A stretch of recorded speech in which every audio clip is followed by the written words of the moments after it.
And we are live for another episode of Being Human. I'm delighted to say I'm here with Garret Kramer. He is a coach and consultant providing services for 28 years to sports people, actors, CEOs, and he's an author of now 3 books. And I've just taken a dive into his latest book. And he has a very strong interest in non-duality, which I'm sure we'll get into for those of people who are not familiar with that term, self-exploration and non-duality. His latest book, True Self, Notes on the Essence of Being, is the one that I've taken a dive into. Garret, a very warm welcome to the show. Thank you. It's nice to be welcomed, Richard. Good to be here. Okay, so I gave you a little bit of a potted history there. But yeah, could you just fill people in on your backstory before we dive into this this topic, which I'm fascinated with, around non-duality and how we apply it in, I suppose in any realm of life. Yep. My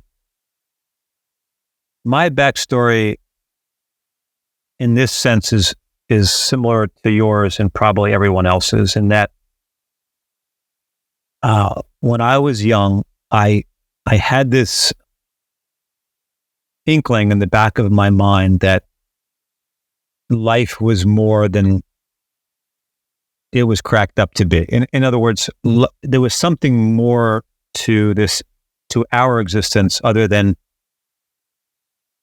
Garret Kramer, the oldest child of 3, living in a house in the suburbs in New Jersey, playing sports and going to school, blah, blah, blah. And I would lie in my bed at night, I'm just going to say when I was around 8 years old or whatever, and look at the ceiling and just say out loud to myself, like, what's going on here? Like, what is this all about? Because this can't be it. So there was some, like I said, I think like you and many, when we were young, we had this inkling in the back of our mind that there's something greater to our existence than I am here. I am this body. I am in this body. I have a short shelf life, 90 years, 70 years, 50 years, 100 years, whatever it is, 20 years. And also, I think like most people, I swept it under the rug. I swept this inkling. I pushed it back, suppressed it, or pushed it down, swept it under the rug, because it was too weird, and I wanted to be popular, and I wanted to be cool, and I was a good athlete, so it wasn't hard to be popular. Actually, good athletes tend to be popular, right? So I kept pushing this under the rug, and became a really good ice hockey player. And played college hockey, and then after that became one of the top amateur golfers, not only in this area, but in the country. And all the while, this inkling was needling me, but I kept pushing under the rug, got married, had kids, pushing under the rug. But somewhere around when our first child was born, which was 1992. And I already started Intersports at this time. So that's a whole another story of how that came about. But in a nutshell, that came about where I actually went to see a sports psychologist, very famous sports psychologist, because I was thinking about making a run on the PGA Tour, trying to qualify for at that time. Okay. And when I went to see him, I realized that the current paradigm in sports psychology didn't jive for me. So this is part of the unveiling of that inkling. So, right. I'm glad I mentioned it. So what happened was he was giving me all types of tools and techniques in which I could become a better player, mentally stronger, more resilient, more powerful. And I simply asked him, is the point of me being here to have a clearer mind so I can reached my potential or something? And he says, oh, absolutely. I said, well, in all due respect, now why are you giving me so much to do and think about? So I was kind of a wise ass back then. And, there's a little bit of I wasn't trying to be rude. I remember calling my wife, my fiance at the time, actually, on the way back. And she's like so mad at me. Like, you can't treat me like I just asked the question. But the guy couldn't answer the question. All due respect, he didn't have the answer to this question. He kind of said something along the lines of, well, once you process it, it becomes automatic. And I'm like, well, you're giving me things to do and hoping that those things then become automatic. It seems like more clutter to me, more veiling of my own instincts and intuition, more veiling of myself, the self. I didn't know it was the self then. I still thought it was Garret, but we'll get into that in a second. Yeah. So this inkling was starting to come out. It was starting to come out. And I decided to start this on the drive back from Virginia, where he was located, to New Jersey, where I'm located, 6-hour drive. Intersports was born. So I quickly decided, I think my mission is to bring this inkling, which I hadn't quite identified yet, certainly not put words to it yet, to the world of performance. That was, I realized on the way home, and I remember calling Liz back and saying, this is what I want to do. What do you think? And she's like, I support you, whatever you want to do. Then I remember calling my father, this is what I want to do. What do you think? He goes, you're out of your fucking mind. Like, you have no training in what you're talking about, like none. I'm starting a business, Dad. It's kind of on this inkling. I don't quite know what it is. He's like, go play golf or coach hockey. Like, come on, this is ridiculous. Like, what are you even thinking about doing? And I'm like, oh gosh. So I got all nervous. Still my father, but ultimately, we didn't have a name. Like, I remember when we got home, we had all these names lined up, Liz and I. Like, one of them was like Intersports, I remember. And then somehow Intersports was one, and then we went with Intersports, and we've been off to the races ever since. So, and we should say that's the name of your consulting coaching company. Yeah, been going for 28 years, right? Yeah. So, we started simply, or I started simply by. Now, luckily, sorry, I hate to be jumping around so much. So, sure. Just if I am, I'm following it. Okay. Good. So, luckily, through my sporting life, my life in both hockey and in golf, I had made solidified some really cool relationships with people. And people always kind of saw me as an outside of the box kind of thinker. I was that way. I was also a prep school hockey coach, and I came up with some things to make up for our deficiencies that were really outside of the box thinking. And we won some really cool games and championships. So I was kind of known as that. And luckily, through the relationships and people knowing me, I was able to jump right to the so-called major leagues. I didn't have to work at what we would call the lower level, although I was happy to do it, and I still am. I'm more happy to do that now, by the way. Work with young people especially. But I went right to some teams and players at the so-called highest level of sport, and they started to play well and started to perform well. And it was only because I pretty much was telling them, you don't need all these external tools, techniques, practices, vices. They're only getting in your way. And if you simply stay in the game, is a term I use in my second book, just stay in the game and let the mind regulate, self-correct, so to speak, you'll reach your potential far more easily and simply and more consistently than you would if you're using an external method, someone else's idea. which again only clutters the mind, so to speak. And players naturally related to this because they were only doing those things because they figured that the experts knew better than them, but they didn't. They were struggling just like the players. We're all searching, seeking, those fundamental questions that I had when I was an 8-year-old. Why are we here? Who are we?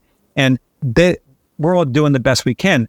So if we kind of stay in the direction of that and don't use these external coping strategies, again, the mind all on its own will find clarity. There's wisdom when our grandparents told us when we were upset, just get a good night's sleep, and you'll wake up in the morning refreshed. What was I worried about? So there's wisdom in that. And I wrote this book called Still Power. We just came up with the word still power. Made it a word, and it was the whole. You don't have to read the book. The whole theme of the book is when you're struggling, if you don't reach for the coping strategy, be it an activity, another person, a substance, then all on its own, the mind will regulate back to clarity.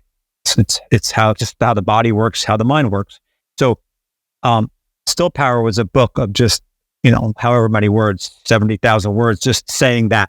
You don't have to buy the book. I promise, if you want to, it's all good. But that's all the book is. That's all Still Power really means. And so that book was written early in my career, published not as early, but maybe 5 years later. And then things started to take off from there.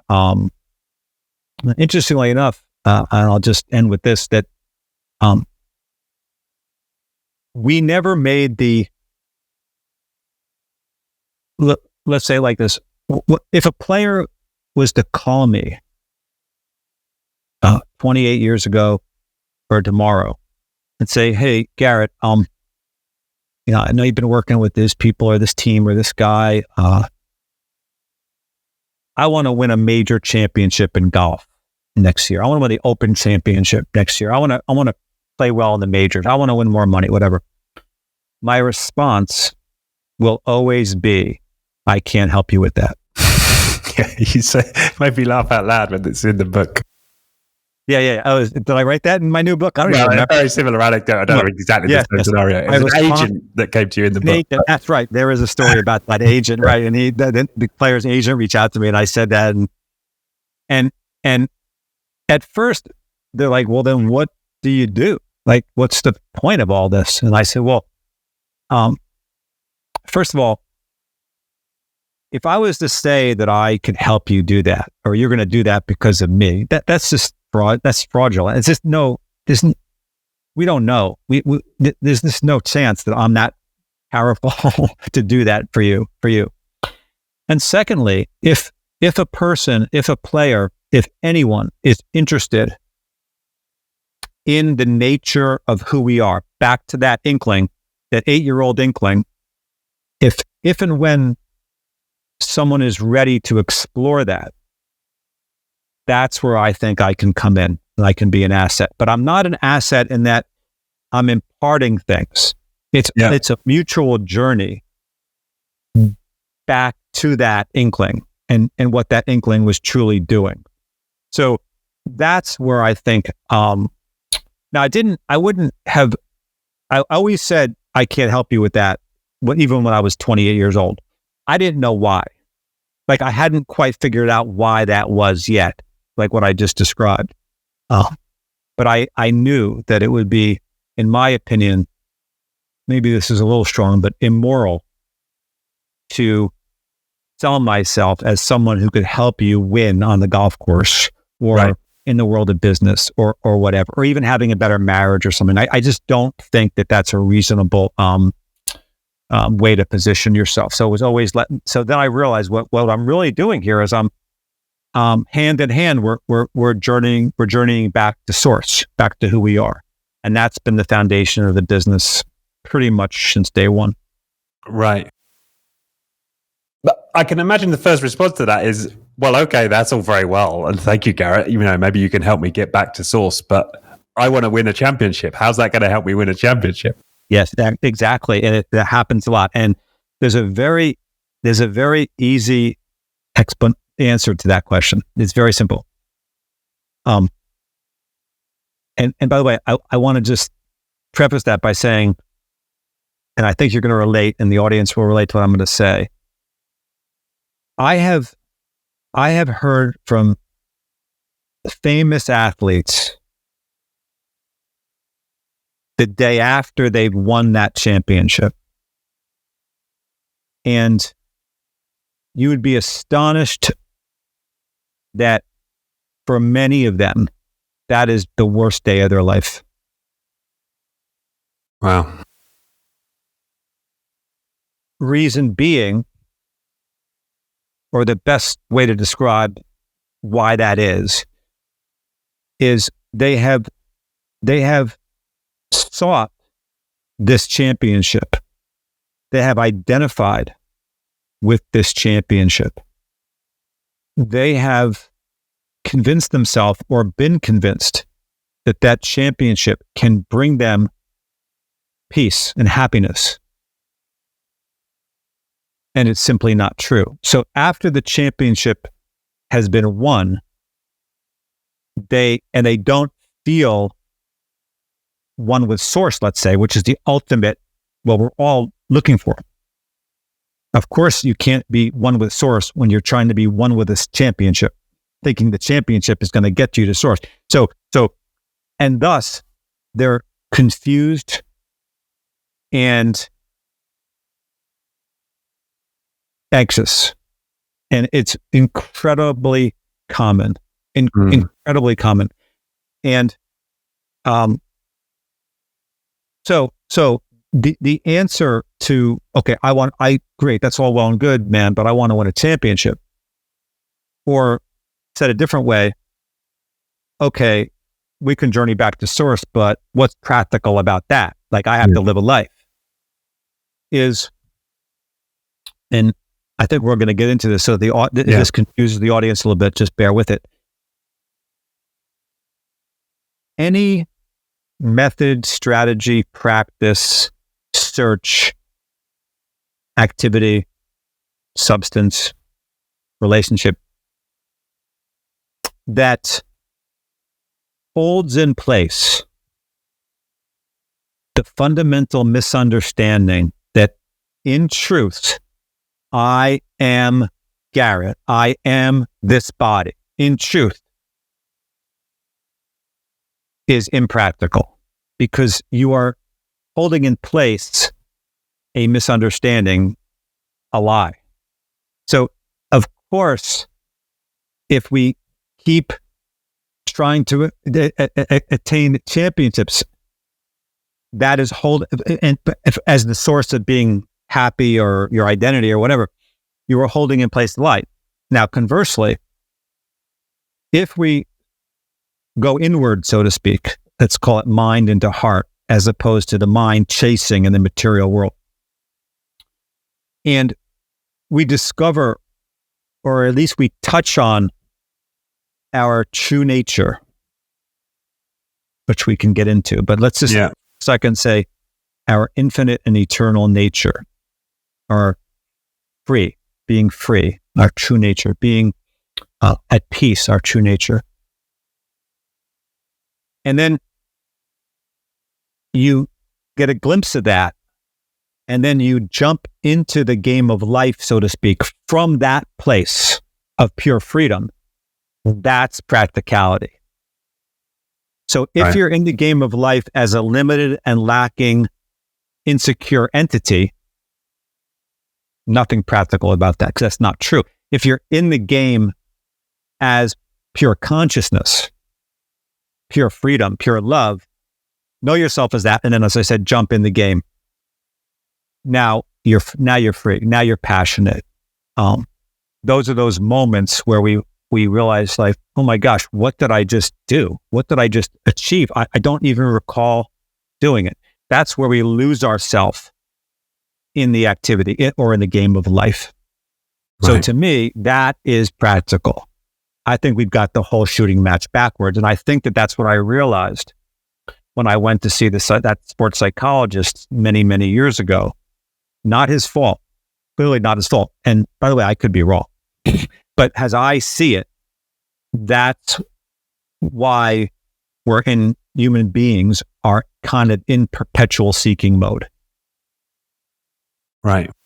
We're trying to find our identity, our well-being, love, quite frankly, in the material world. And it's a dog chase tail quest. Right. Wow, there's a ton in there. I thought I'd start with the first thing you said. So it's a lie. So I am Richard. I am this body. I've got blonde hair. I'm 6 foot. You're saying that's a lie, right? That's one of the first things you said there. And it's and because of that, it's impractical for me to think in those terms. No, it's not impractical for you to think in those terms. It would be impractical for you to take that as true. Take that as true. Okay. Yeah. Okay. Got it. So there may be people out there listening to this thinking, well, how is that not true? Right? I am who I am. Like, should we start there and keep going after that? If we really want to go for it, I can pretty much at least give you a glimpse, and hopefully the audience a glimpse on how that's not true. Yeah. Okay. So here we go. Now I'm going to ask you questions. So you're kind of the foil. This is the journey. This is what the journey would look like. I'm not saying it would be 15 minutes into the journey, but we're cramming for the exam here, so it's all good. Fun. So let me ask you. And I don't want you to believe what I'm saying. As we speak, I want you to check in with your own experience, and as you answer, I don't want to lead you. So just before you answer, just check in with your own experience. And if it doesn't jive the direction we're going, then just stop me and spin the questions around and start asking me questions. Sure. Okay. Really important, by the way, and this is important, I think, for everyone to know that if someone keeps talking like me and something kind of goes over your head, that's just an expression, and I keep talking and you're a member of the audience and it's not lining up with your experience, and I keep going, then what I'm saying becomes indoctrination rather than the opposite. So we don't want that to happen. I'll get too far down the road, and it'll be like, oh, I didn't understand a word that guy said. But that's why it's really important not to believe what I say or anyone says. Rather, check in with your own experience, and if it's not jiving, either walk out, which is what I tell people, or because if it just doesn't interest you, it's fine, or really drill down and ask me questions, hard questions, even be critical if need be. It's fine. Okay. So, question. Has any object, and by object I mean anything that is known. Okay, so a thought is an object. This hand is an object. This computer I'm looking at is an object. Yeah. A feeling, a circumstance, all object. Anything that can be known is an object. Okay? Yeah. Has any object ever been found outside of consciousness, or let's call consciousness for the purpose of this discussion, the universe? Has any object ever been found outside of the universe? No. Okay. Now, we don't want to say that it can't be. Again, back to our experience, tells us, as far as we know, that's never happened. Okay? Okay. So, and again, if any questions, just stop me. Yeah, of course. So that would mean that there's no outside of the universe. Right. Or we don't know of an outside of the universe. Yeah. All objects arise and dissolve within the universe. Okay? Yep. Okay.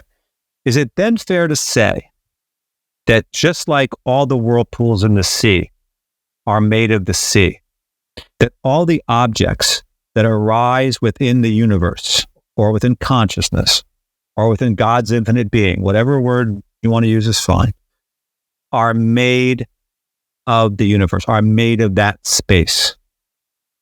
Yes. Okay, so now what we have in our experience that all things are made of the same essence. And we're calling that essence the universe or consciousness or God's infinite being or love, whatever. So these are all the words that have been used. Okay. So all things are made of consciousness, the universe. So then who are you?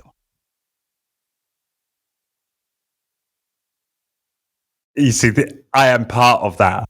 Okay. Now, I'm going to prove that what you just said is not correct. Okay? Good. Let's take a feeling or a thought, objects, okay? Where do they arise? In me. Okay.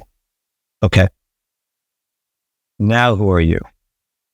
Objects arise within me. Okay. Yeah, I am the universe. Okay.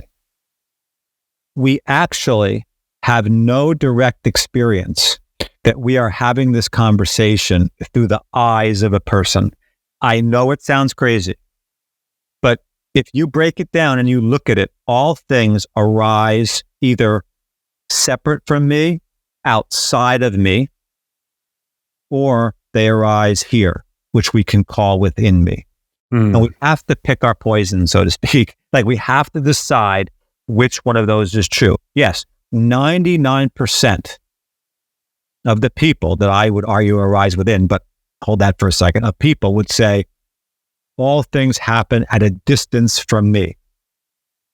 But I would not. I would say all things happen within you, consciousness, are made of you, consciousness, and are known by you, consciousness.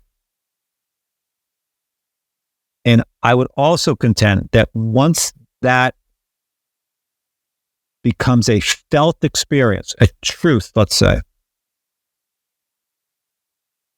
you will find peace, love, and happiness. You might say presence and passion become more dependable norms. Again, right. A world where everything happens separate from me is a world of disharmony, disunity. A world where everything happens within and is made of me is a world of love, of peace and happiness. And I would contend that the reason Intersports is still around after all these years is because once realized, again, not a cause and effect, it just is my experience that we tend to do some really cool shit in the world when we grasp hold of that. And it's not really from that personal, desperate perspective. It's more intuitive, natural, and freeing. And I bet my career on it, quite frankly, many years ago. And I've never looked back. Yeah. So if I accept that it's not the truth, that I am Richard, that I am this thing that I think I am, right? But I am the universe.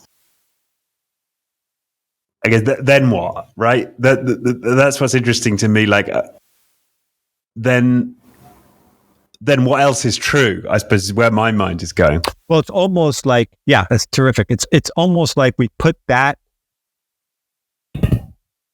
foundational truth aside for a second. It's exactly how this would work, and we then start to ask ourselves, okay, and this is in the book also.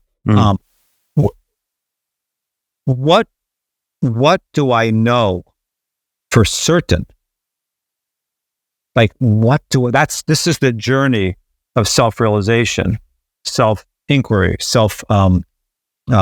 surrender. This is the journey. What, beyond a shadow of a doubt, do I know to be true? And it'll blow your mind. You'll actually find your way back to the initial questions we just went through. Yeah. Because you'll have something like, what do I know for true? Okay, I'm an American. Well, sure. Did I always know that? Or did someone tell me that? I am an American. No, not true. Not true. I don't mind being an American, by the way. So I don't live like being in the world, so to speak, as an American. It's fine. I'm not, or a man, or the things that you were talking about before about when you described Richard. Right. Yeah. I don't mind being in the world like that. It's fine. But I am not truly an American. That's just a label that someone put on some kid who grew up in New Jersey. It's doesn't mean it. It's like not a, and we see this is a real American problem, actually, in my opinion. Like, you see what happens when human beings identify as an American. Like, that is at my core who I am. This nationalism arises, and an arrogance arises, and a blindness arises, and an unacceptance of others arises that is not helpful. So there's one example. We see it today in the world of all these people seeking identity in things that their gender or it's not. No. That's not your identity. That's just a label. You're seeking solace in a label, in an illusion. And it's a very real illusion, but it's still an illusion nevertheless. So again, we start asking ourselves, and that becomes our guiding light. What do we know for sure? What do we know for sure? And the result of that would then be a questioning of all these societal structures on your way back home to self, capital S, to who you truly are. And it's quite freeing. It's quite freeing. Now, of course, along the way, which I say a lot in the book, because I want to remind people, because it's going to happen as they read, that ego, which is simply described as the offshoot of the belief that I am the body, that this is who I am, will rise up and try to bring you back into this limited, lacking existence. It will just drive you crazy. It'll kick at you and scream at you and try to drag you into the material world for solace and for salvation. And that's where having someone along with you on the journey comes in, because it's helpful to not think something is wrong with you when that happens. It's quite natural to kind of go back and forth, and the veil's there, then the veil's gone, blah, blah, blah. But ultimately, what do I know for certain is such a powerful question. And it's in my mind, such a cool thing to explore. Right. Yeah.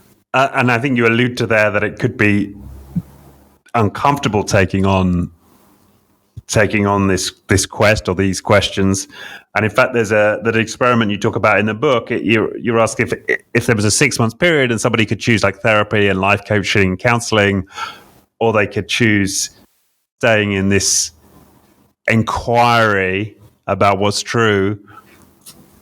Those in the latter camp, those just taking on this inquiry into self-realization, perhaps would feel more discomfort than if they took on being coached in a more traditional way, right? Right. This is true. And there's actually a very profound basis for that. So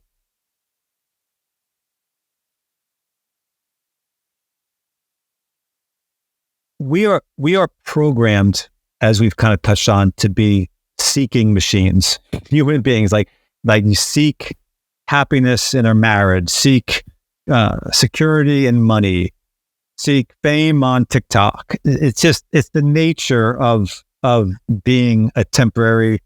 If this is who we are, then that would all make sense. So that's the material world right there.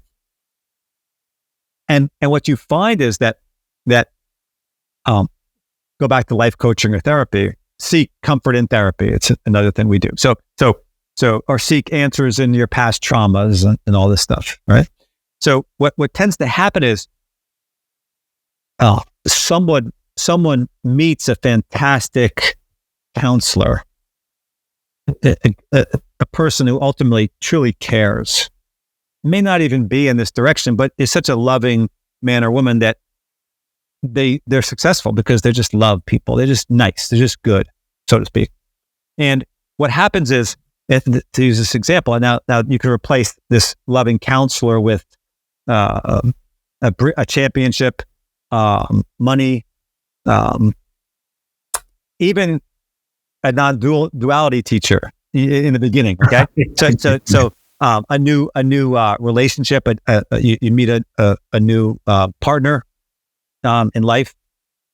So you can replace it with any object.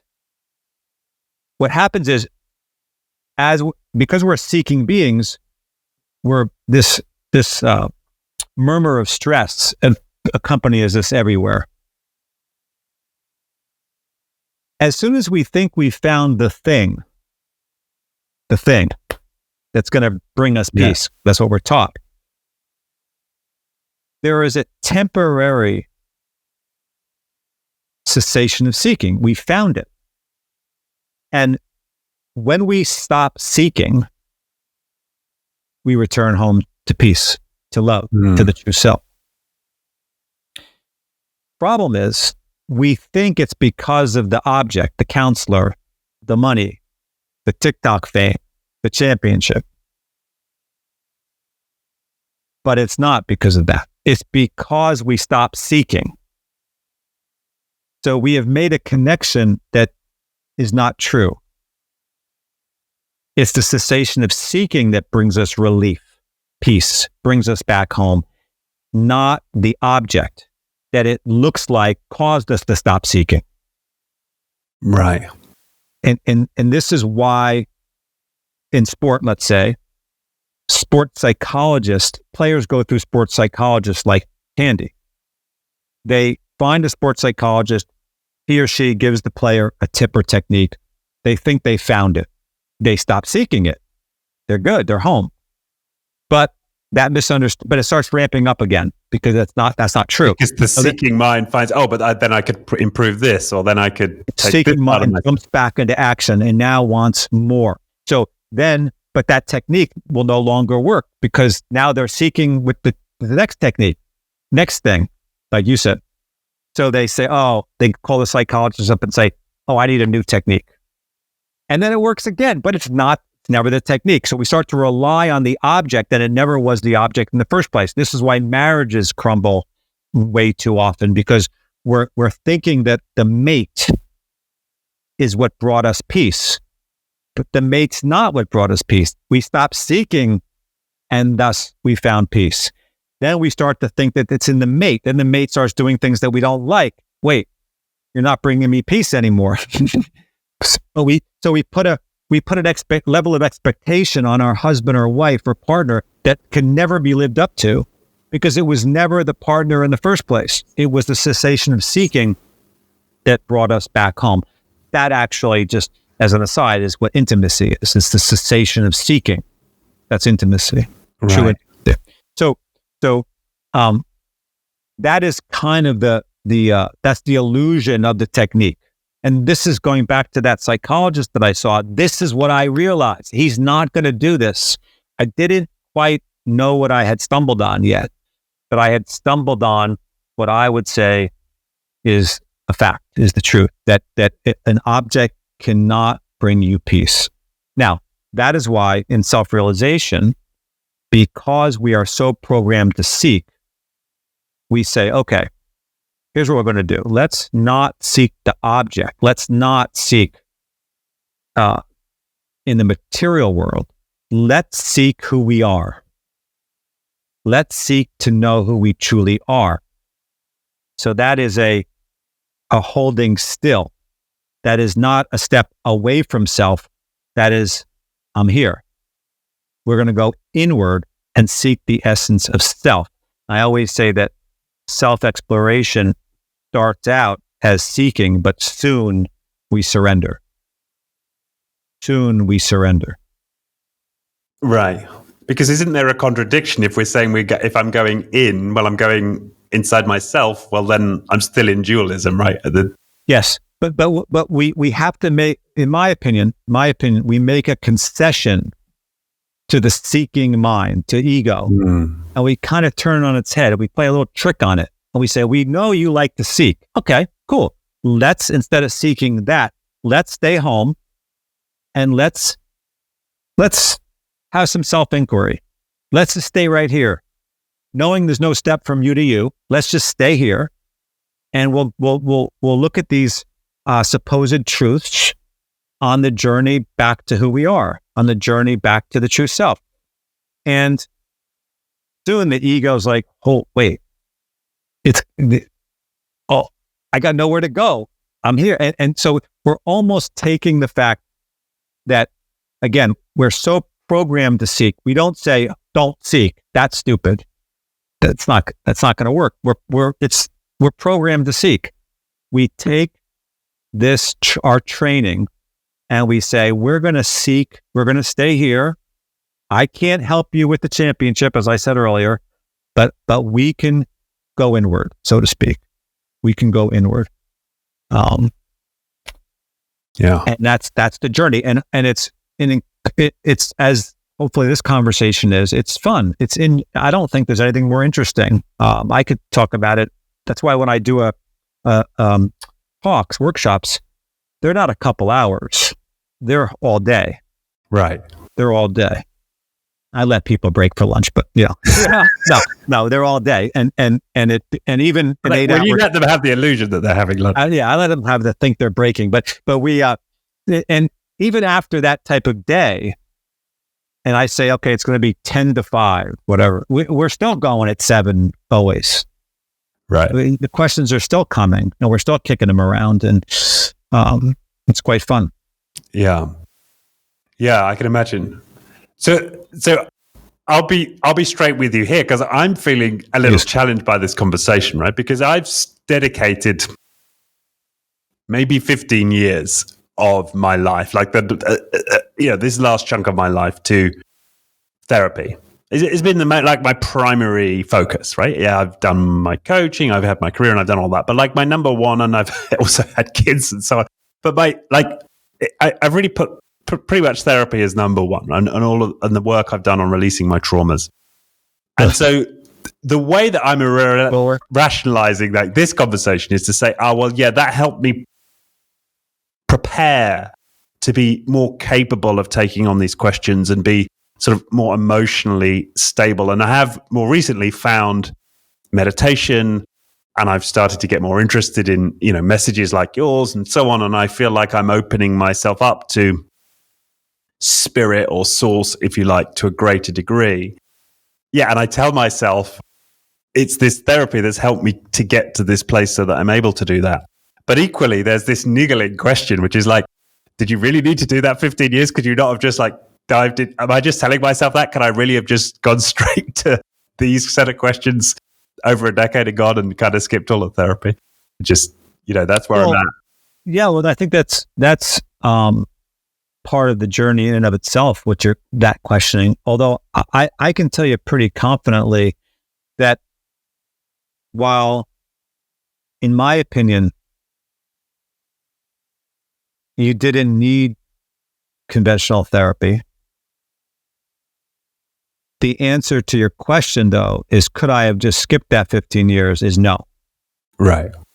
So the script, so to speak, is playing out as it will. You can't manually override the playwright. Sorry, I mean, you're just an actor. You're not that, so to speak. But Richard is what I'm talking about in this case. So life will play out as it needs to, as it will, and that is an incredible realization in and of itself. And in my opinion, that I hope that released some burden.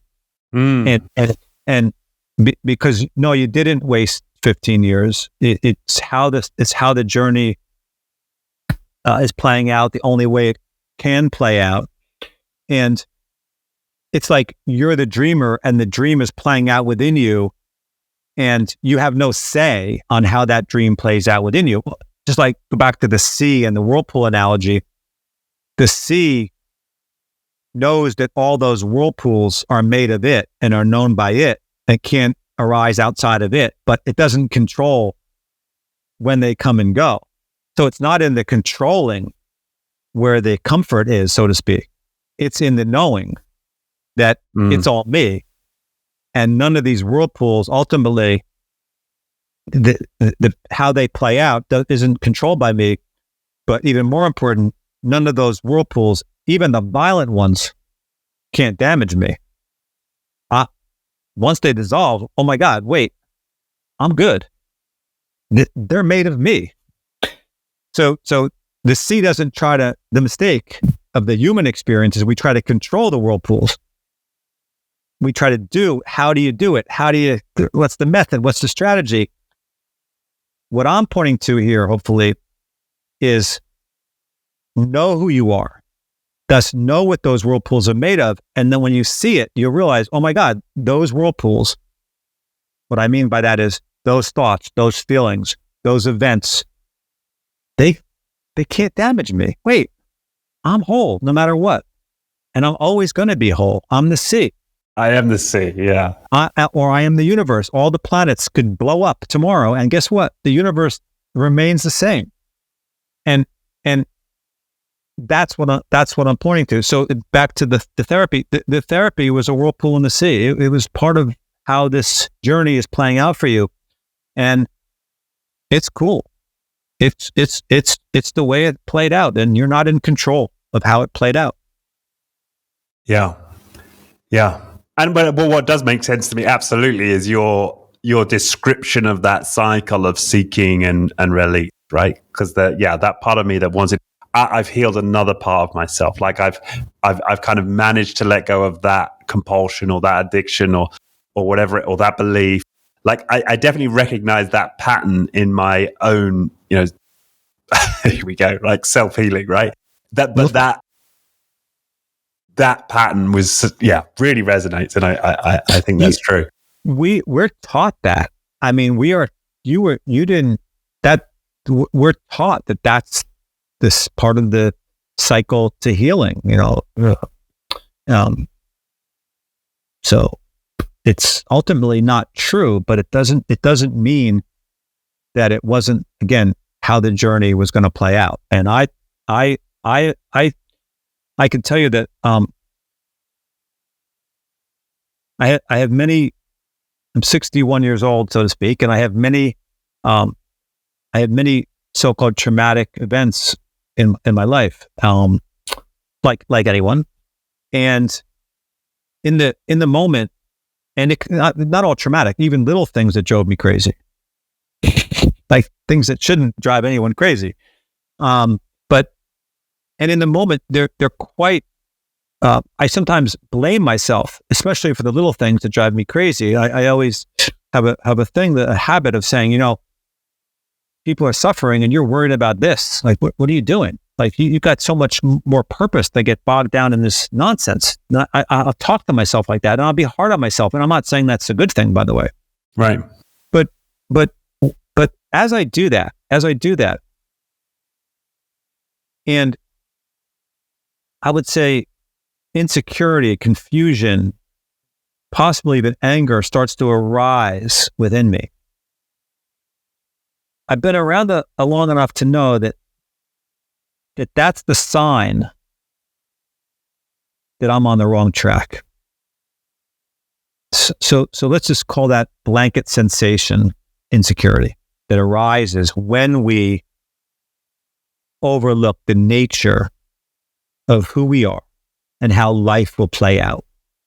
So when that overt sensation we're calling insecurity arises, unfortunately, from a young age, we're taught to fix it. It's no good. Insecurity, no good. Confidence, good. So we're taught to replace it. We're taught to talk ourselves through it. We're taught to cope. When, in fact, insecurity, this overt sensation, was arising as a reminder that we were overlooking the nature of our infinite and eternal being. We're taking ourselves to be a limited and lacking Garret in this case. Okay.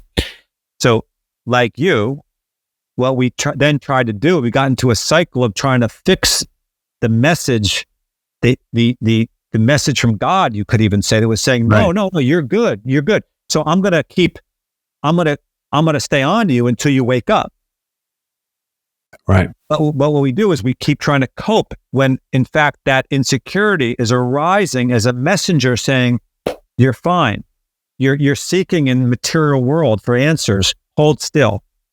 So luckily for me, at this stage of the game, I was never someone who reached for substances. I like natural health. I just have always been into that. But I would do things like go for long runs or beat up my body or just self-blame. And now I kind of hang in the suffering. I hang with it, knowing that it has no ability to get me. I'm not playing that game with ego. I remember many years ago when my son Jackson, who's now 29, we were having ice cream. We were eating ice cream, and he's probably 5 years old. I don't remember. And he took a lick of ice cream, and I looked at him, and I could tell he was having a brain freeze. But he didn't say anything to me. Just watched him. So after I knew it had passed a couple of minutes, I said, hey, buddy, like, I saw you were having this brain freeze. Like you didn't really seem to care that much about it. Like you just didn't say anything to me. He goes, Dad, why would I talk about it? It's going to be gone in a second. I was like, wow, that's really smart. So he had this intuitive knowing that this horrible brain freezes are a problem. They're not easy. Yeah. I've been doing cold bathing recently. Yeah. So he kind of had this knowing, like, just don't do anything. Just hang with it. You're going to be good. And he didn't tend to it, just knowing how the system worked, knowing who he was. He's bigger than a brain freeze. Why am I going to tend to a stupid brain freeze? It's got nothing over me. Thus, he never really suffered that much. It wasn't a problem for him. Sadly, we're taught to cope with the brain freezes. I'm just using that as a metaphor, and then hold them in place rather than recognizing that these messengers are telling us, yo, hey, Superman, you're not Clark Kent. So stop acting like Clark Kent. You're Superman. And it's as I said early on in this conversation, it's like we do self-correct. We do the veil on the true self, provided we don't tend to it, can't hang around for long. And even if it does, that's okay too, because that veil has no ability to suppress the truth. I always say to players very early on in discussions who want to use coping strategies in order to excel, I ask them one simple question. I said, have you ever excelled when you were feeling like crap? The answer is always, yeah, a lot. Well, I said, well, then why do you need the mental strategy? Then I say, have you ever played crappy, like when you were feeling great? Oh yeah, that's happened too. Well, wait. So in other words, have you ever played crappy when your mind was so-called clear? Oh yeah, that's happened to me. Wait, so why are you trying to clear your mind? You're actually trying to play better by clearing your mind, but you also have played bad when you've cleared your mind. So why are you trying? We've created, this whole business has been created in the world of performance, at least, over something that's not even true when you look at your direct experience. Yeah. Not even true. And I think that it's lucky for me. Like I kind of had a sense of that way back when I was, even though my father thought I didn't know anything, I hadn't studied anything. And I think that actually helped me in my career. Yeah. And you said earlier, like most people, I don't know, maybe most people do have inklings like that when they're young, but I certainly didn't. Like I think I was completely, if you like, in the illusion, right? I was like, I'm Richard, I want to get my tea. I want to go on my bike. I don't have any recollection, even at any stage of my childhood, of even thinking about anything beyond my immediate direct experience. I think I was kind of consumed in the world. There may have been periods that I can't recall. Sure. Certainly, I don't have a recollection of having that sort of broader wonder. Have you? But you do have a recollection. Do you have a recollection of that insecurity I mentioned? Oh yeah,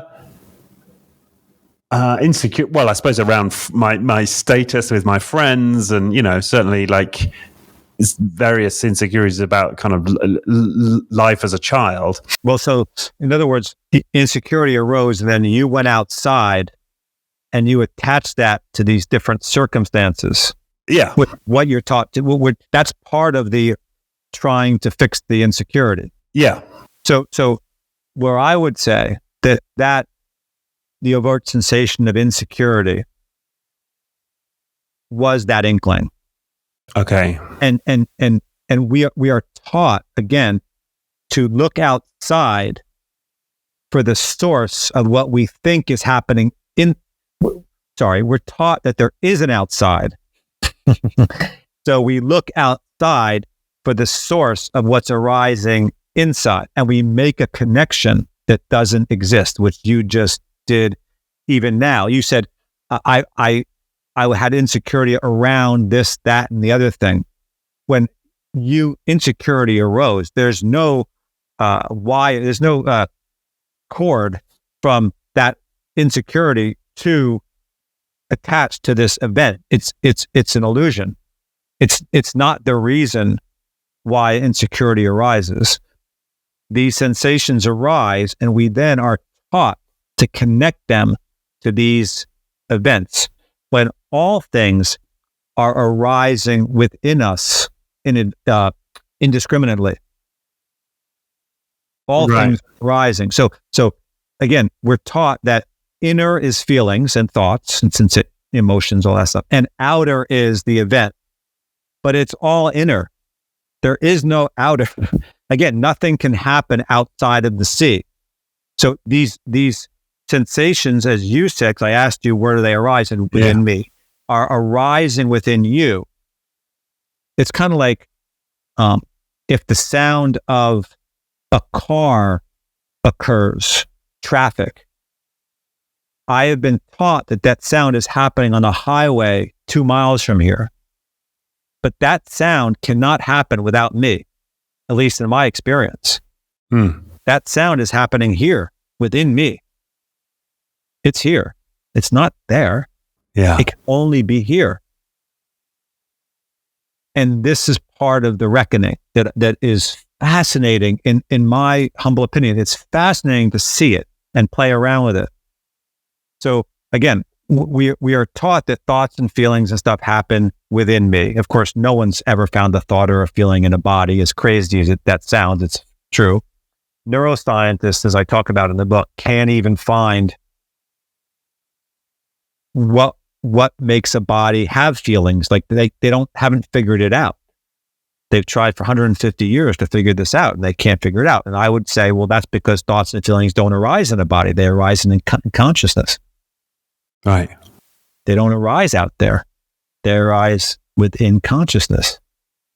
So it all arises within me consciousness, and it's all made of me consciousness. Now that's a whole different shooting match. I remember giving a talk, I think it was in London, and a beautiful woman in the front row actually raised her hand and said, "Oh my God, I just realized that my positive thoughts and my positive experiences and my negative thoughts and my negative experiences are all made of consciousness, right? What are you going to do with them? Where are they going to go? Like, how are we going to kick these so-called negative things out? Like, where are they? There's nowhere for them to go. You've already welcomed them. Like, now you're going to try to boot them out? Like, they've arisen. Recognize them for what they are and stay in the game. Right. Something else that occurred to me as you were speaking was when you spoke earlier about identity and labels. If we all take this path and lose all attachment to labels, like I'm a man, I'm an English man, I am straight, etc. Isn't that one of the ways that we organize each other as human beings? That's what I'm also wrestling with. Isn't that the sort of power and value in labels and if you like, indulging in that illusion in order for us to have, a better experience of life in some way as a collective of humans? I can answer that in two ways. So the first way is that, how's it work so far? Like, it's not working out. So I don't know if it ever has worked out well. As a matter of fact, I know a little bit about history. It's not really my favorite thing, but I don't know. I don't know there's ever been a period of love, peace, prosperity, mutual prosperity, and whatever. I just don't quite see that working for us. That's just one way. The second way is, and kind of more so-called practical.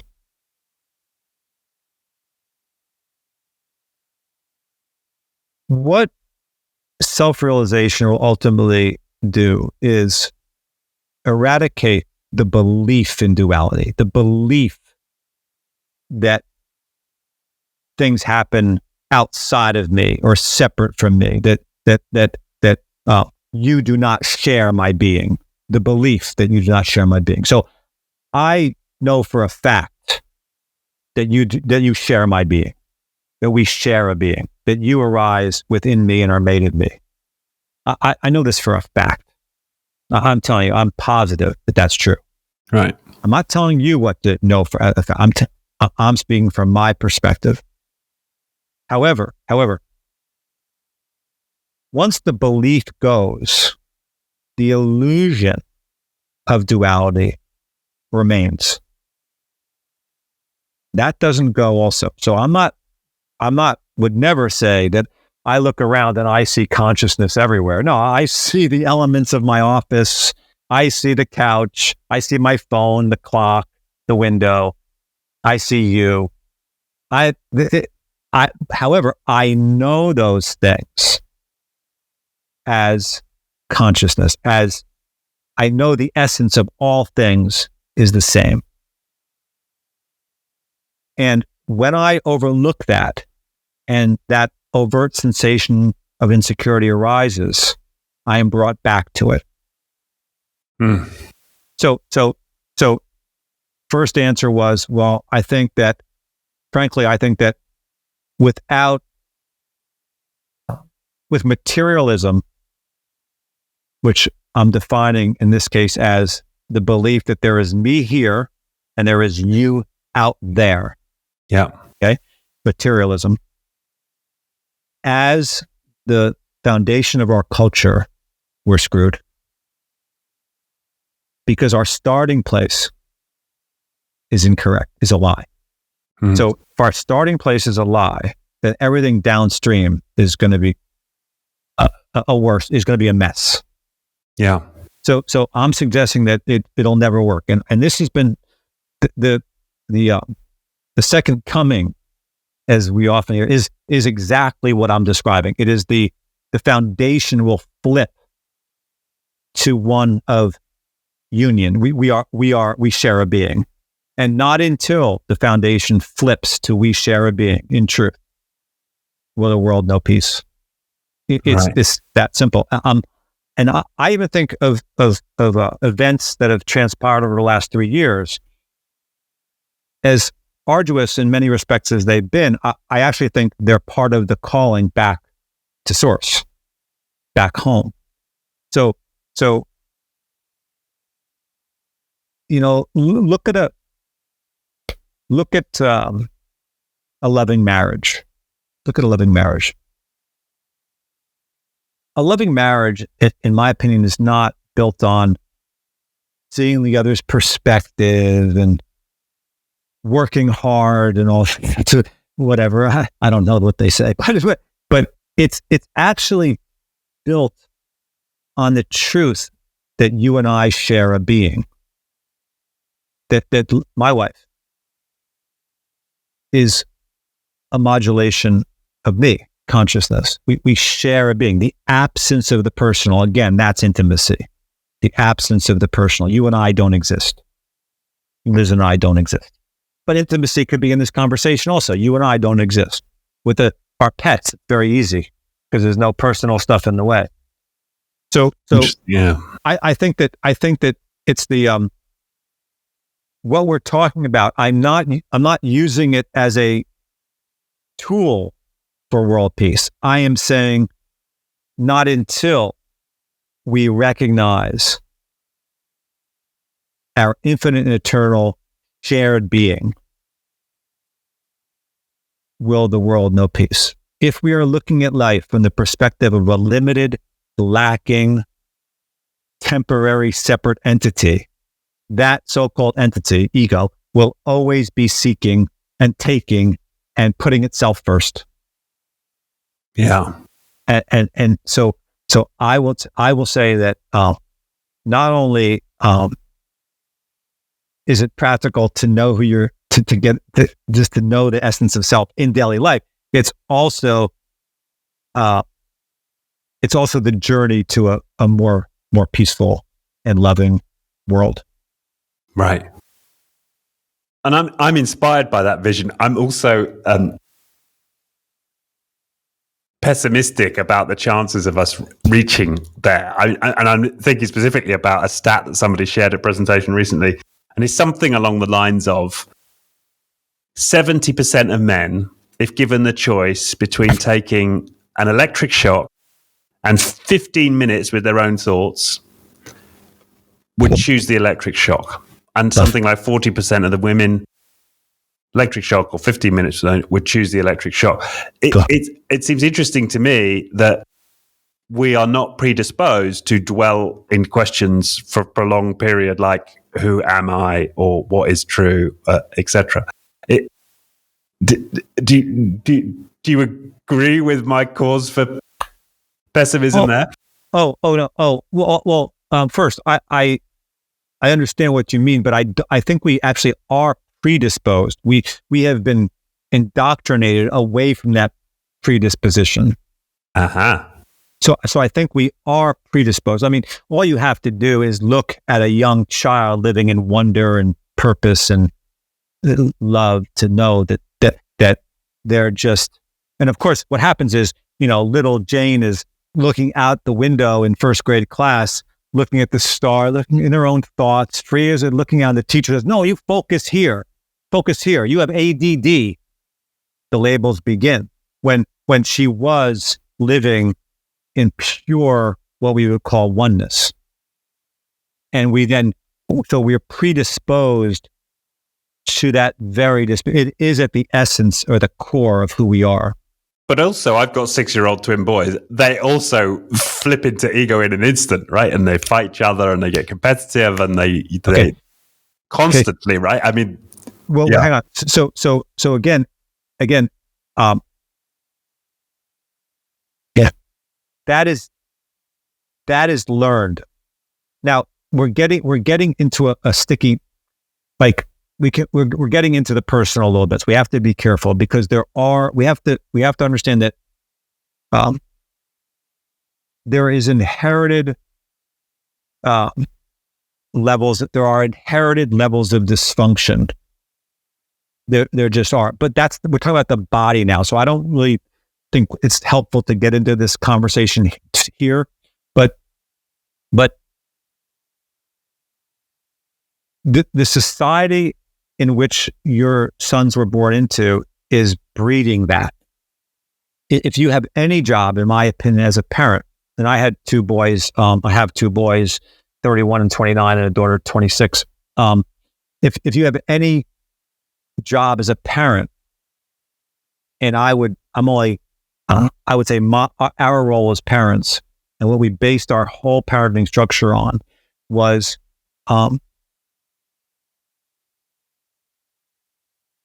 trying our best to not allow the do's and don'ts of society to come to hover on them, to let freedom reign, even to the extent of having no rules in our house. Now, I'm not suggesting that, and I don't know that we had no rules. I'm not a pushover by any means like that, but in other words, not to put bars around them as children. And I guess it's worked okay. They're all pretty cool. I love them, and they seem to be contributing pretty well to society. But their reach is, if you think about it like this, I write about this in the book too. I think I do. The book a couple of years ago, you can't remember, but a child is born into the world, and that child is living in passion and purpose and wonder for the most part. It's what they are, and it's who they are. But there becomes this tipping point where they start to buy in to the labels that society puts on them. I am a boy. I am British. I am, my name is so-and-so. I play sports. I have a number. I sit in this desk. I sleep. So they start to, so this inner knowing that they are infinite eternal consciousness at their core starts to become overridden by I am Johnny, I am Jane. And I always thought my role as a parent was to kind of keep this thing tipping in this direction back home to my kids. And, once that tipping point hits, what then happens is stuff like you described, some conflict. Later during teenage years, anxiety, insecurity, and rather than hanging in there with it and understanding it, coping. So we all did it when we were that age. We had various vices we used. And then later in life, very much later in life, I'm talking about deathbed later in life, you start to realize, like, what the fuck did I just do? And you see confessions of a dying person. You've read these types of things. And if you read those, you'll see they're all about returning back home, because they are returning back home. But we start to wonder, like, I just sought objects. I just try to solidify this non-existent self, separate self, for 82 years. What did I just do? So my suggestion is, wait, let's look at that before we're on our so-called deathbeds. Let's look at it now. And I think that if more people would do that, they'll get more out of this existence, more out of life, and the world would be a more peaceful place. Right. With less authority, for sure. No need for authority. And live and let live. No mandate, segregation, all that stuff. So, no masks. What is that? No masks and that. Like, what are we doing? Like, this can't. Yeah, that's how you knew it was all. Something's not right here. So, yeah, I get these calls from parents sometimes, and they say, "Well, can you meet with my son or daughter?" And how old is your son? Oh, she's 14. Like, I'll tell you what. Why don't you and I set up a time to meet? Let's let you and I set up a time to meet, and then you take it from there. And so I'd simply point parents to the fact that this is these kids at around that age are at that tipping point where the do's and don'ts of society are starting to really consume them. Thus, confusion and suffering abounds. I'm not being myself, so to speak. I bought in. I'm becoming programmed by this society that's telling me what I have to do and how I have to be. And thus, that's a tough place for a young person to be. And if we can kind of flip that back home, I think that we're headed for a better life, so to speak. So That's why, as I said earlier, my career has kind of come full circle where I enjoy talking about young people and helping young people more than I do the professional athlete or the because I think that this is where the rubber's going to meet the road. I think that young people are where they understand this better, they get it, they appreciate it. I speak to high schools or something, and then the faculty will have a problem, but then I get all these notes from the student, like, that's awesome. That was all. Like, it's very interesting. And it's not the faculty or it's not their fault. They're trying to figure all this out where the kids are like, finally, this is so right. Like, I can be me. Yeah. That's all you got. Yeah, it's fascinating what all of that which you've just said. Yeah, and as I reflect, what is fascinating about my kids is they are very interested. You're absolutely right. They are very interested in these bigger questions. What is God? Who is God? Is God everywhere? Is God in the steering wheel, Daddy? How could God be inside the steering wheel? Like, these kind of questions and speculations, you generally don't hear from adults. Well, they're afraid it's too weird. Like I said before with me, I was afraid people were going to think I was crazy to say those type of things. And your children are it's a pure wonder. And it's so interesting how it's so in the direction of what's true. Is God in the steering wheel? Is the steering wheel made of God? Well, yeah, all things are made of, we said it before, it has to be that way. They're on it. What we don't want them to think, though, is that the steering wheel is consciousness or the steering wheel is God, because because we get in this, that's more of the lie. In other words, that gives this computer is not God. This computer, however, is made of God, but God is certainly not made of a computer. So all things appear within God and are made of God or consciousness. Yet God is not made of those things. This is actually a very important distinction that your boys are on. Right. It's essential. It gets that's really part of my illusion, and their illusion, right? The steering wheel. All I can know is my own perspective. So the steering wheel, like any object, is arising with. It can only arise here within me, here and now. It cannot arise separate from me. I know nothing of it other than what I know. Like, without me, there's no steering wheel. It's a stupid, obvious. It's blatantly important, and it just sounds stupid. But it's you mean Anthony Fauci, a man I disagree with everything that comes out of his mouth. For all due respect, not blaming him. I disagree with everything that comes out of his mouth. That man cannot be here without me. Now you could say, well, if you die, he'll still be here. No, I don't know that. I can only go by my experience. So my experience is this man I disagree with about everything is not separate from me. We share a being. That's important to know, because if he's separate from me, he's my enemy. We're in conflict. I can then disagree with this modulation of me. I can have a discussion with him, hopefully. We could debate, but he's not separate from me. Matter of fact, I would even go as far to say that he arises to help me clear up the illusion.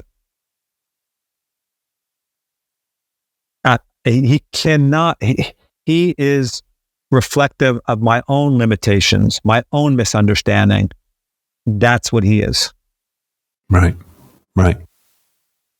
Now that's a whole different ballgame than he's communist China and I got to defeat him. It's we've got the shooting match wrong. If communist China, I'll use as an example, is outside of me, then we're in a paradigm of conflict and disunion, as I said.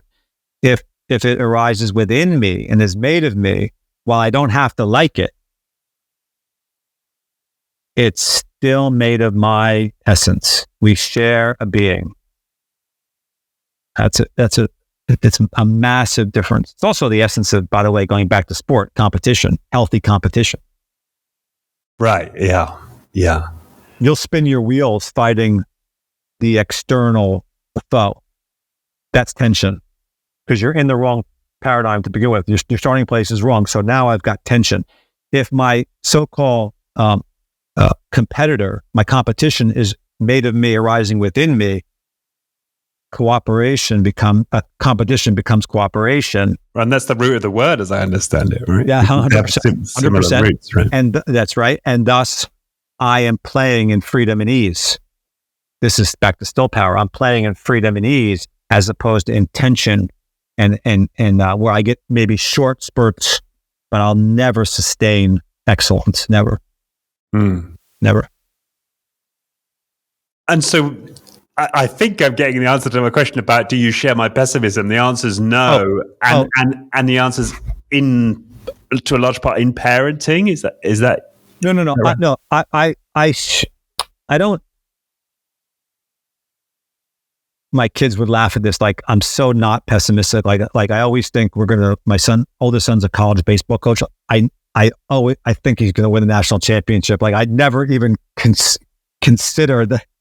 It's just, I don't know. I'm not kidding myself. I just think that's the way it is. It's very funny. And then even when they don't win the national championship, I'm like, oh, okay, that'll work too. Like, well, next year, because we just learned, like, but so I don't.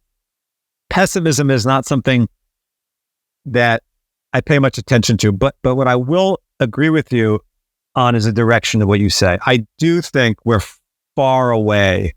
Okay. From this realization as a society. Look, I get so much pushback. Like you're going to, like the fact that you're even hanging in with me in this conversation and appreciating is fantastic. Like it's a very, people that I talk about, like not wanting a vaccine. You think people criticize me for not wanting a vaccine? Like, that's easy compared to telling them that they are not the body. I mean, I've been saying that, like I could take that. That's nothing. That's nothing compared to the criticism and the attacks, frankly, that you get when you tell people that that they've been conditioned to be this limited, lacking thing. And I'm asking you to look at and see if that's true. They're like, you're out there, man. What I've had going for me over the years is that I'm a relatively normal speaking and looking person. And I don't, they don't quite know what to make of that because they expect me to be different in real, you know what I'm saying? Like, you can go here's the robes, Garret, right? Yeah. And I'm a good athlete. We can go play some, you can't beat me on the golf course, even though I'm 61. You just can't. I'm sorry. It's not going to happen.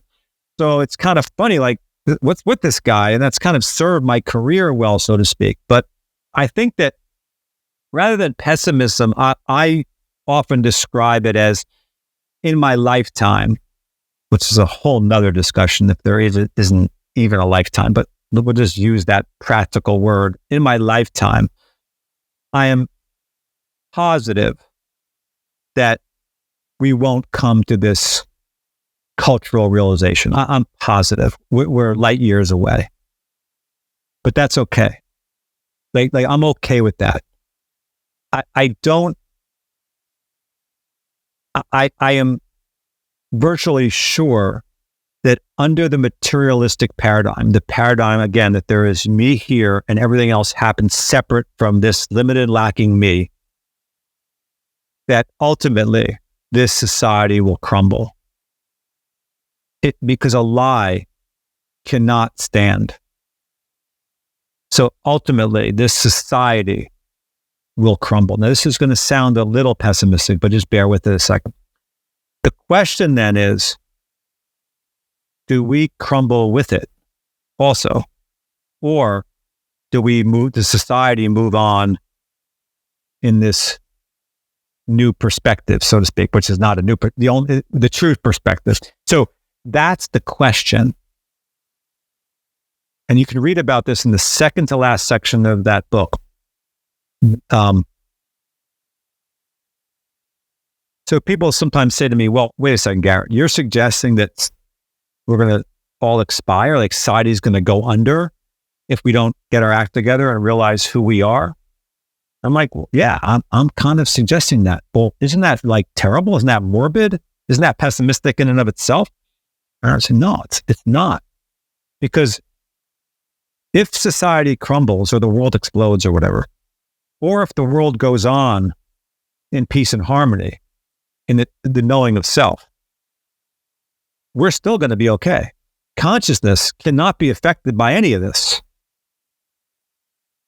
The universe cannot be affected with what happens within it, by what happens within it. So it's the knowing of self that I rest in.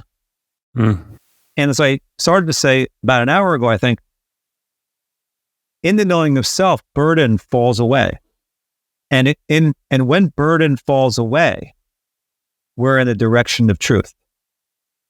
So any model, paradigm, methodology that increases personal burden, again, that's the insecurity I mentioned before. That's your sign that you're looking in the direction of a misunderstanding. Any paradigm, and there's only one, that removes burden, which in effect it's wiping away the personal back to love, removes burden, removes the veil. That's the direction of truth. So we are limited and lacking and temporary, separate entities that were born and will die. Okay? And have to make a living and have to make a name for yourself. And there's a million entities around us and we're tiny little specks. And this is burden now. This is on our shoulders and we're in a constant coping mode of that. That's the lie. I am here. I've always been here. I have no evidence I will not be here.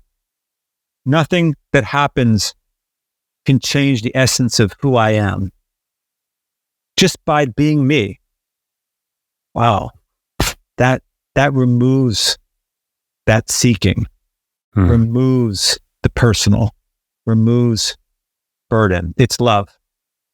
And that's how you know you're on the direction of truth.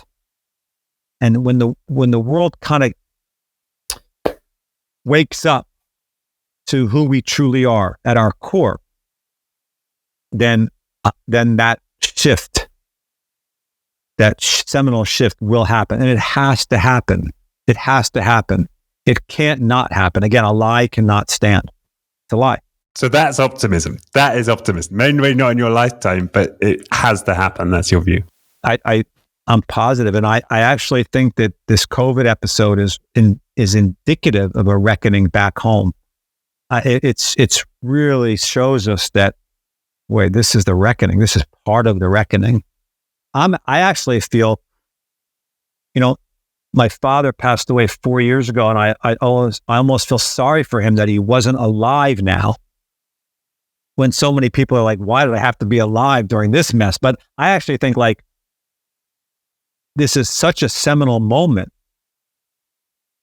And we could either go further into the material, or we could really see it for what it is. It's a stripping away of the lies that separate us. They told us to separate. How'd that work out? No, you can't separate. This is a lie. And we're starting to wake up to it. So we're starting to wake up to all of it. And this is as I said, a calling back home to the essence of who we are, which is love, peace, and happiness. Right. And we're not vectors of disease, and it's all bringing us back the essence of self. And sure, No. not everyone's going to see it. So and within you look within, and there's going to be some people who see it, some people who don't. But again, what they're revealing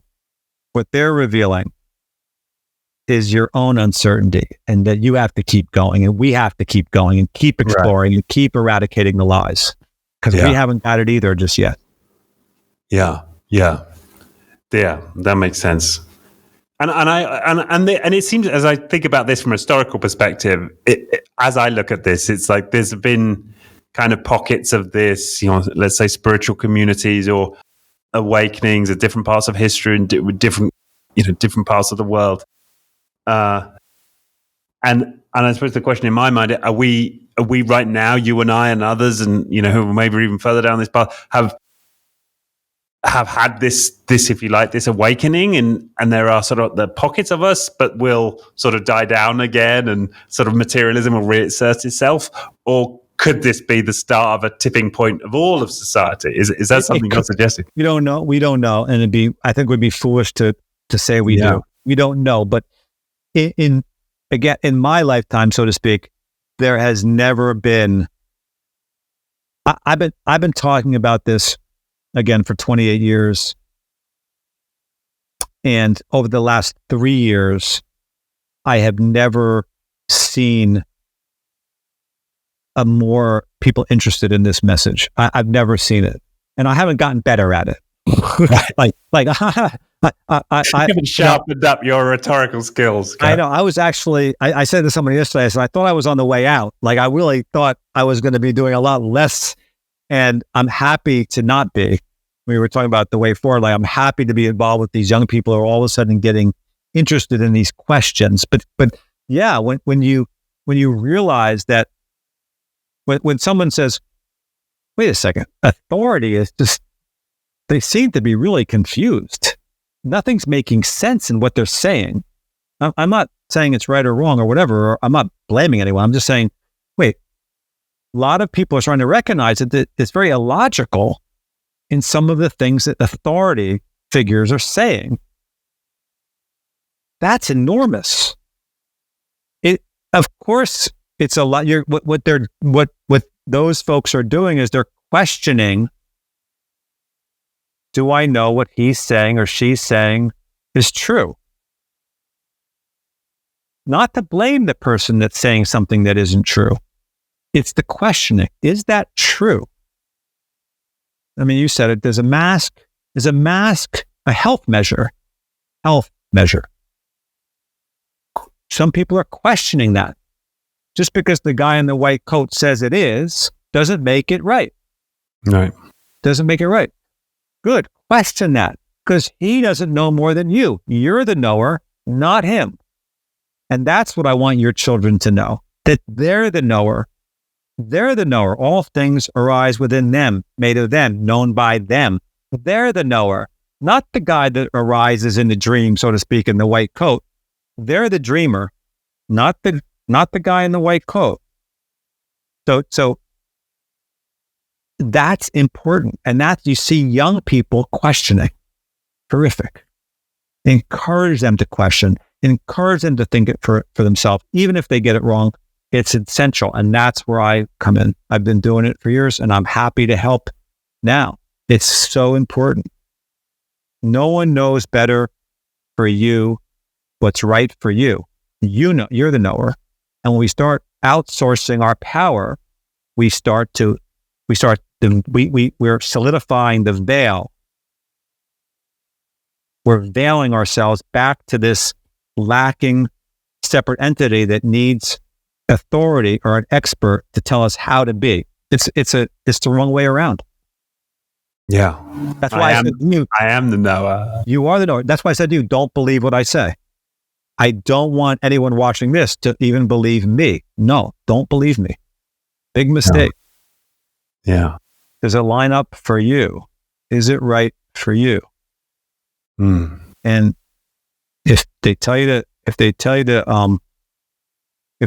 to sit down and stop rocking the boat, keep rocking, because if the boat was stable, the boat was true, it couldn't be rocked. So just keep speaking the truth. Keep rocking the boat. And that's how we're going to get back. Ultimately, we're going to keep wiping away the lies all the way back home to what can't be wiped away. And putting words to what can't be wiped away, it is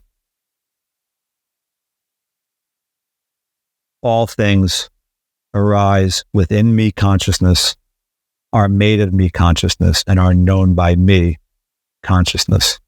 That ultimately is, I'm putting words to it. So words aren't truth either. Okay, but I'm doing my best to describe. That's why I always say that's a provisional definition of who we are, consciousness. I don't say it is the true definition, right. Provisional definition. And by the way, if you come up with a better one, tell me, and because it could be better. So anyway, that's the beauty of the last 3 years, in my opinion, especially as we come out the other end of it. I see it happening. I see, it almost brings tears to my eyes that I see young people questioning, not going along.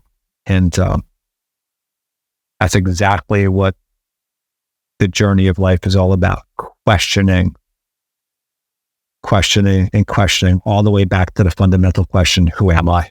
Who am I? Yeah. Yeah. Wow. Okay.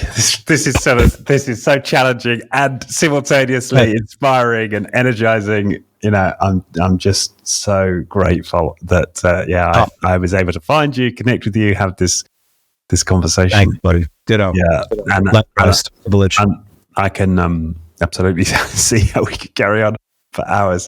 I told you, man. Yeah. And that's what we can anytime. Yeah. And so I'm going to get home and experience my kids emerging in consciousness. And that's great. It's great. Before we go, sorry, buddy, but Nat, I don't want to forget what I popped in my head, so to speak. Go for it. So, sometimes I will give a strategy or exercise, and people will say, "Wait, I thought there was no strategies or exercises." And I always say, "Wait, I didn't say that. I said a strategy or exercise or coping tool that keeps us seeking in the material world is what I'm not in favor of. However, here's an exercise that mind into heart exercise, folding inward exercise I'm going to give you. It's fun.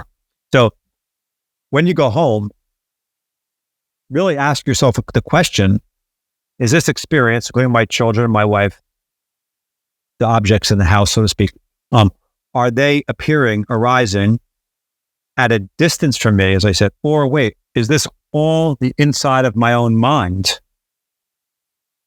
The inside of the mind of God or consciousness? And really play with that. It's fascinating how you will go back and forth between which is true.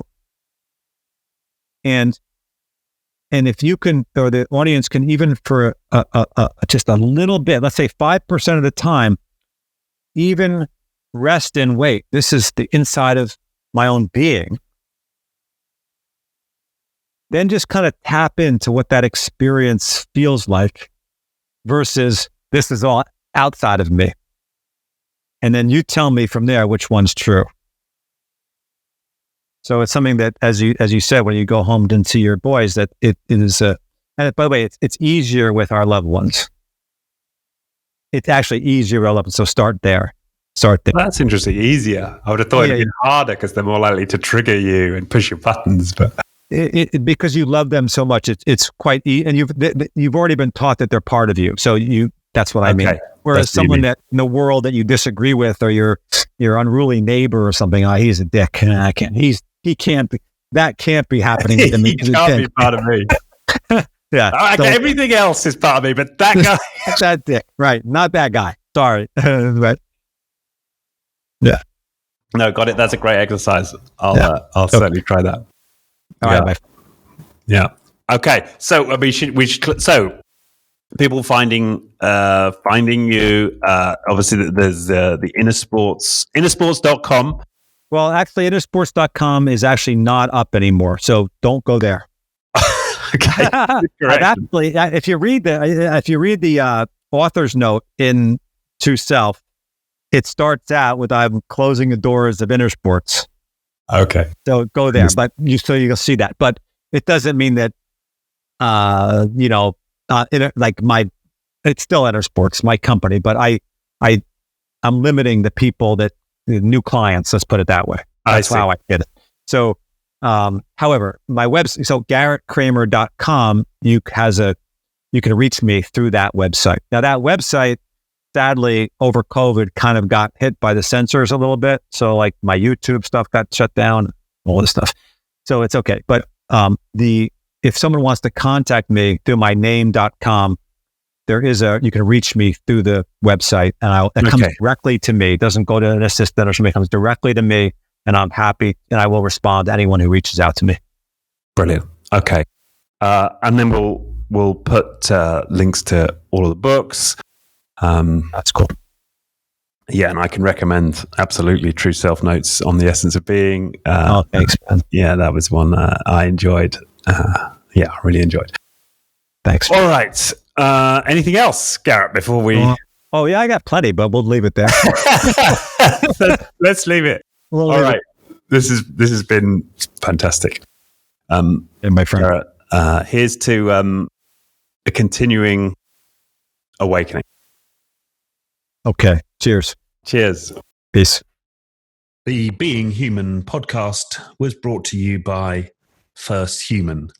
For more on First Human's human-focused coaching and leadership programs, head to firsthuman.com.